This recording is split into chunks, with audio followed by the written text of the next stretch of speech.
Mahabubabad municipality vice chairman పై పెట్టిన అవిశ్వాసం నెగ్గింది. స్థానిక మున్సిపల్ కార్యాలయంలో నిర్వహించిన అవిశ్వాస తీర్మానానికి 38 మంది సభ్యులకు గాను 34 మంది హాజరయ్యారు.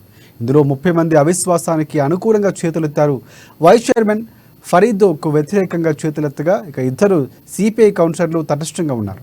అలాగే కౌన్సిలర్ బాల్ నాయక్ హాజరైనప్పటికీ సంతకంలో తేడా ఉండడంతో ఓటింగ్కు అవకాశం ఇవ్వలేదు. మెజార్టీ సభ్యుల ఆమోదంతో తీర్మానం నెగ్గిందని ఆర్టీఓ అలివేలు తెలిపారు. సభ్యుల ఆమోద తీర్మానాన్ని కలెక్టర్కు నివేదిస్తారని, కలెక్టర్ ఉత్తర్వుల అనంతరం నూతన వైస్ చైర్మన్ ఎన్నిక ప్రక్రియను చేపడతామని తెలిపారు.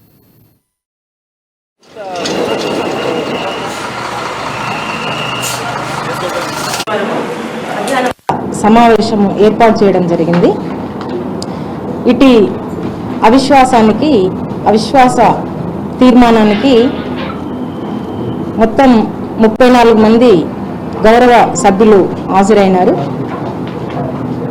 శ్రీ ఎండి ఫరీద్ వైస్ చైర్మన్ గారి అవిశ్వాసానికి అనుకూలంగా 30 మంది చేతులెత్తడం జరిగింది.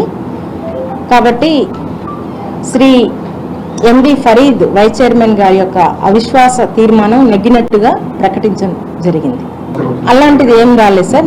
మా నోటీస్కి ఎవరు అలాంటిది ఏం కూడా వ్యతిరేకంగా ఒక్కరు వేశారు, తటస్థంగా ఇద్దరు వేశారు.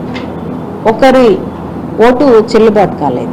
ఇప్పుడు మేము కలెక్టర్ గారికి నివేదిక సమర్పిస్తాము సార్. ఆదేశాల ప్రకారము కలెక్టర్ గారి ఆదేశాల ప్రకారం ప్రజలే